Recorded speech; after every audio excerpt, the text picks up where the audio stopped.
Naxalism అనేటువంటిది భారతదేశంలోకి ఎట్లా వచ్చింది అంటే, ముందుగా ఇక్కడ వెస్ట్ బెంగాల్‌లో నక్సల్ బారి అనేటువంటి ఒక విలేజ్ ఉంటుందండి.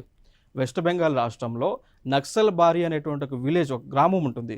సో, ఆ గ్రామంలో ఉన్నటువంటి యువత, రైతులందరూ కూడా అక్కడ ఉన్నటువంటి గవర్నమెంట్ పైన వ్యతిరేకంగా ప్రొటెస్టులు చేయడం మొదలుపెట్టారు.